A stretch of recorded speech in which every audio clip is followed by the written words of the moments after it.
Footage airs of his music video from June 95. And he says he loves country music and he thinks he can sing, but some people don't. And Mark Miller, who is Sawyer Brown's frontman, said they'll be backing up Double J and seeing if he can rock. And footage airs of his practice session with Sawyer Brown last Thursday. This is Wade's words here. I was too distracted by Jeff's lime green shirt to notice much else. Jim Ross did plug upcoming Sawyer Brown concert dates. How does that deal come together? Sawyer Brown is part of your act here. Later, Mark would be at the beginning of TNA, but me and Mark, ironically, is the lead singer of Sawyer Brown in the 90s. Okay, way back when, just a quick Sawyer Brown, they won the country version of American Idol show called Star Search. But they exploded onto the scene, and they were a country, had a little pop to them, but super, super successful country music act in the early 90s or all through the 90s. They're still out on the road to this day. But they went to high school with Ron and Don. So I met Mark in the late 80s, and we were buddies. He's the one who actually introduced me to Toby. But we just remained friends and buddies, and they're out successful. And then, okay, the Double J and the Tennessee Lee, and okay, how are we going to keep progressing this? Well, you just referenced this earlier, kind of putting the meat on the bone. Here's this wannabe country music center that hadn't sung, and now we're running on what, 3 years, and I still hadn't sang. I did the lip sync video. I said, let's put some bite into it, and that's how it all came about. All right, Jeff, can you really sing? Well, best way to do that is let's let him sing with the legitimate selling, act. And again, these guys had number one after number one in the country music genre. But Mark, super successful businessman as well as country music artist, and got a song, one of their hit songs, Some Girls Do, and I sang a verse and he sang a verse, and we traded and sang the chorus, and off we went. But it was to put some bite behind the Double J character that, okay, this is different than the lip syncing dude we saw 3 years earlier. Let's talk a little bit about the Sawyer Brown performance. Oh boy. Jeff Jarrett, quote, Jeff Jarrett performed with Sawyer Brown doing a duet with lead singer Mark Miller. Tennessee Lee introduced Jarrett. Jarrett's singing voice actually sounded pretty good. It was his voice, although it wasn't clear whether he was lip syncing or not, which may be the new point. Afterward, Jarrett asked the crowd, "Ain't I great?" Called himself the new king of country music. Steve Blackman attacks Jarrett from behind. Tennessee Lee nails Blackman with a guitar from behind. Jarrett slaps on the figure 4. And the crowd starts chanting, "We want Flair."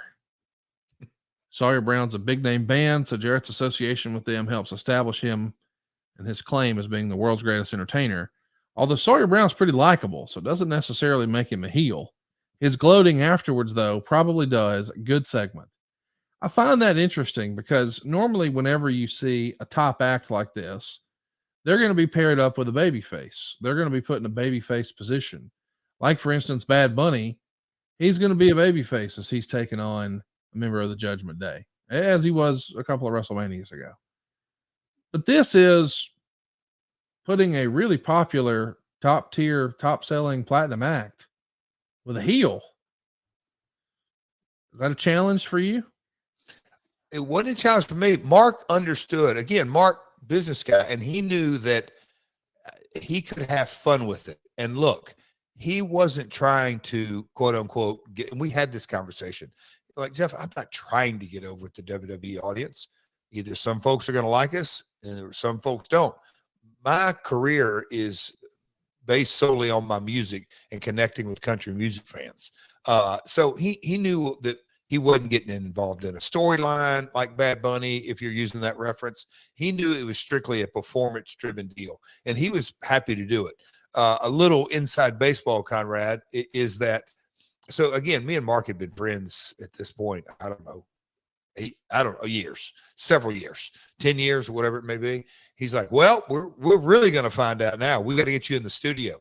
And so that UK tour that we just talked about, I think it was either in the middle of that or right before I left. He said, "Hey man, you better know this song inside and out, because he said, I don't know how we'll end up breaking it up. And he says, I won't be able to know what's going to work best till you get in the studio with me and you sing a verse and I sing a verse and we do it together. And he says, I'll feel it and all that. I'm like, okay. So I listened to that song over and over and over in my hotel room during that tour, just to try to make sure he's like, learn the inflections, learn everything, sing it just like I sing it, and then sing it just like you want to sing it. And they give me two different, they gave me an old cassette, but they gave me an instrumental. And then obviously I had the real version, but kind of doing that. And then it was a big sigh of relief, because I went into the studio, and I'm trying to think why we ended up in Vegas, because that was when I saw Mark, because I went in the studio by myself and sang it a couple of different ways. But when I reconnected with Mark, and I don't know why we were in Vegas or what we were doing, we were out, him and his buddies were out at the pool just hanging out, and I had flown in and gone to the gym or something. But when I went out to talk with him and chat with him, I'm like, well, what do you think? He said, oh, we're fine. He said, we'll figure it out later. And I'm like, well, what are you talking about? He said, I wasn't real sure if you could sing or not.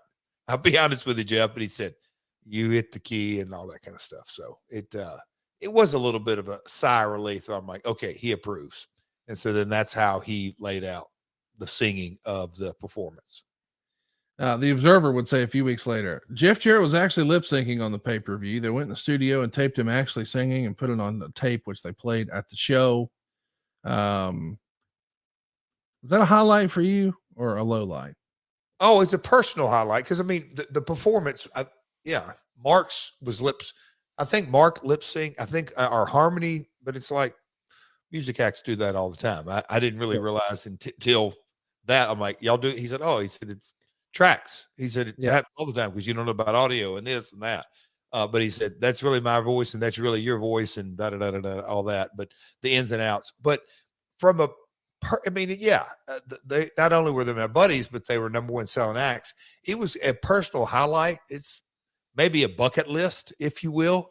Me and Kurt Hennig used to laugh about that kind of stuff. You know, Kurt's been on stage with Willie Nelson and others.